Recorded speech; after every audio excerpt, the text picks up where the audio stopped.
When you're attending a meeting and you kind of just observe a little bit on the different types of presenters, you can usually tell within the first minute or so who's going to move up quickly in a company and who's not. And it's not even because one person is smarter or even working harder, it's how they present. There's a distinct difference between average presenters and those that stand out. Average presenters, they stick to their slides. Sometimes they're even reading off of them.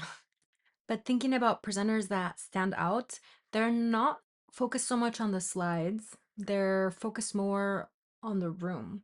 They're making eye contact. They're scanning the room for reactions. They're adjusting it in real time. When you start to see the difference between these two, it's kind of obvious over time. Now, here's what's actually being evaluated. Most people think presentations are about sharing information or even proving the work that was done, but that's not really what leadership is looking for. They're watching how you think, how clearly you communicate, how you handle pressure, and whether you can anticipate what comes next. The thing is that problems will always exist, but what matters is, can you explain it to them calmly and guide them towards a solution? Most people, they present like this: too much information on the slides, there's no clear main point. They're trying to prove how much work they've done, but what that actually signals is the complete opposite. It comes across as uncertainty. It's almost like you're trying to convince people instead of lead them. This kind of ties a little bit to my previous video about starting off your meeting. So these are a few traits for presenters that stand out. So the first thing they do is they start with the end in mind. So they make the objective clear immediately. For example, they can say something like, the data shows that we need to focus on these two areas to improve yield.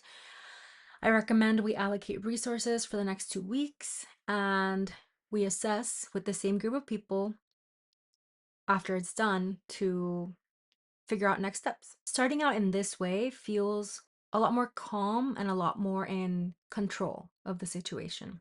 Now, another trait that presenters that stand out have is I notice they tend to tailor and tweak their presentation a little bit. And don't get this confused with like the content. The core content is not different. It's more the way they deliver the message is tweaked a little bit based on who all is in the room.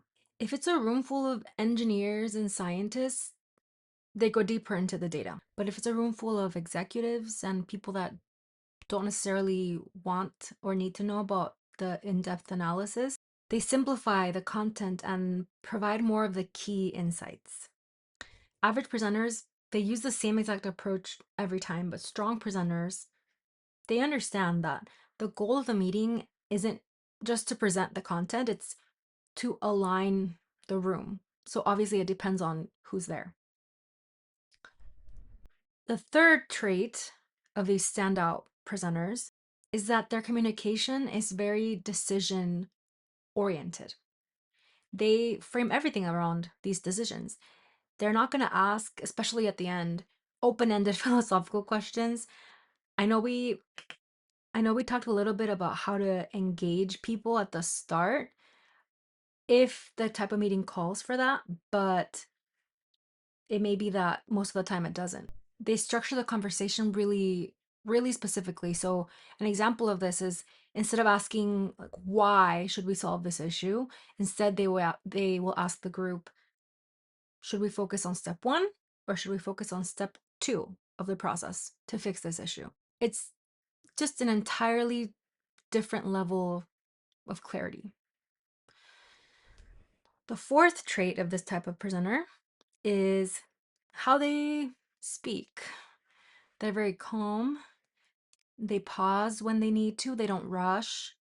Even if there's tension in the room, especially when there's tension towards them, they don't lash out. They don't react quickly. And that's what stands out because the room will start to see them as someone who can handle pressure.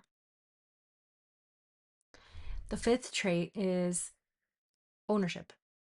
So a good presenter is going to take responsibility for what's discussed. They're going to track decisions, they're going to confirm alignment, they're going to follow up after the meeting. Over time, this helps people start to trust them. I started to notice this really early in my career. There were moments in meetings where tension would build, and it was usually because someone wasn't communicating clearly. At first, I would rely on others to speak for me, and this was even when I knew the answer.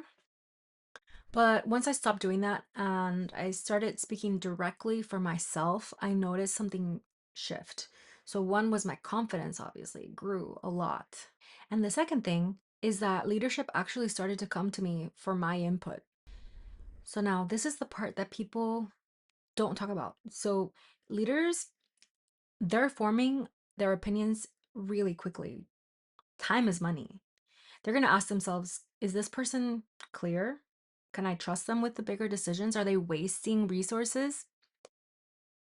I know this may not feel fair necessarily, but presenting well is a critical part of moving up.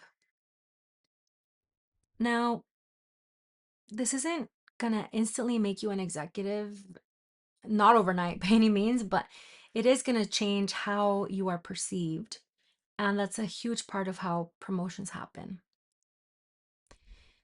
So if you take one thing away from this whole video is don't make the presentation about you, make it about the problem that you're solving. And I'll say that rehearsing helped so much because that way when you rehearse, you're not so focused on the content itself, like you know the content inside and out. You're instead focused on how you're delivering it, how it's landing in the room, how it's being, how you can adjust to make sure that it is perceived correctly. If this helped at all, please follow along. I'm going to keep breaking down how to navigate work more strategically. See you next time.